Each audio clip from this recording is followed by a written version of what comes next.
ఈ రోజు ట్రాన్స్పోర్ట్ ఉంది. ఈ మధ్య యాక్సిడెంట్లు అవుతున్నాయి. యాక్సిడెంట్లు అయితే మనం మంది కాదని వదిలిపెడుతున్నాం. కరెక్ట్ కాదు. నిన్న మనం జరిగినట్టు ఏంటివి?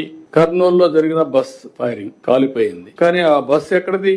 ఆంధ్ర మనిషి, ఒరిస్సాలో registration, operation Hyderabad to Bengaluru. Incident జరిగింది కర్నూలు, లొకేషన్ ఆంధ్ర. ఇప్పుడు గవర్నమెంట్ ఆఫ్ ఇండియాలో ఒక పాలసీ ఏంటంటే ఆల్ ఇండియా పర్మిట్స్ వాళ్ళు ఇస్తారు. ఆల్ ఇండియా పర్మిట్స్ ఇచ్చినప్పుడు కొన్ని స్టేట్స్ లో చాలా కాస్ట్ ఎఫెక్టివ్ గా రిజిస్ట్రేషన్ చేస్తున్నారు. వాళ్ళు ఎప్పుడైతే చాలా ఫీజు తక్కువ ఉందో అందరూ అక్కడ మీరు రిజిస్ట్రేషన్ చేసుకుని దేశం అంతా ఆపరేట్ చేస్తున్నారు. ఆ రాష్ట్రం రెగ్యులేట్ చేయడం లేదు. Is it not our response to bring to the government of India notice? That is where ఒక public policy government of India చేసినా మనం చేసినా దాని ఇంపాక్ట్ ఏంటి, రెగ్యులేట్ చేస్తున్నామా లేదా, పాలసీ చేసి వదిలిపెట్టడం కాదు. ఇన్సిడెంట్ జరిగితే ఒక ఇన్సిడెంట్ అడ్రస్ చేయడం కాదు, ఒక రెస్పాన్సివ్ బాధ్యత ప్రతి ఒక్కరు తీసుకోవాల్సిన అవసరం ఉంది. నేను తెలంగాణలో చూసాం, ఒక బస్సు టిప్పర్ వచ్చి కొల్లుడయి భయంకరంగా చనిపోయే పరిస్థితి. నిన్న కూడా మన రాష్ట్రంలో కూడా 3 ఇన్సిడెంట్ జరిగాయి. మొన్న చూసాం మనం శ్రీకాకుళంలో ఒక టెంపుల్ కొత్తగా టెంపుల్ కట్టారు. ఏకాదశి వచ్చింది, విపరీతంగా మనుషులు వచ్చారు, మనకు కూడా నోటీస్కి రాలేదు, 9 మంది చనిపోయారు. Is it not our response to manage crowd management?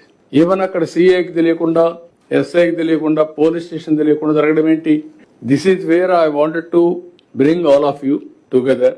Not only మనం చేసే పనులన్నీ కూడా అక్యురేట్ గా డెసిషన్ మేకింగ్ తీసుకొని మనం ఇచ్చే వెల్ఫేర్ అంతా కరెక్ట్ గా వెళ్తా ఉందా లేదా, వెల్ఫేర్ కరెక్ట్ గా వెళ్ళిన తర్వాత రెగ్యులేటరీ అథారిటీస్ కరెక్ట్ గా ఉండి ఎక్కడ ఒక సంఘటన జరగకుండా మనం ప్రొటెక్ట్ చేస్తున్నామా, ప్రివెంట్ చేస్తున్నామా లేదా, ఒక సంఘటన జరిగిన తర్వాత ఆ సంఘటన బేస్ చేసుకుని టోటల్ గా ప్రక్షాళన చేస్తున్నామా లేదా.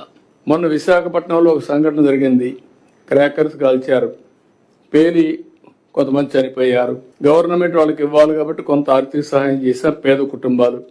నిన్న మళ్ళీ అమలాపురం, కోనసీమ, అంబేద్కర్ కోనసీమ జిల్లాలో మళ్ళా రిపీట్ అయిందా ఇన్సిడెంట్ రిపీట్ అయిన తర్వాత ఎక్కడ ఎస్ఓపి ఉంది? మన దగ్గర ఎస్ఓపి ఉంది, పేపర్ మీద ఉంది. These where I'm asking all of you. మనకు ఆ శక్తి ఉంది, కెపాసిటీ ఉంది, ఇప్పుడు టెక్నాలజీని తీసుకొస్తున్నాం.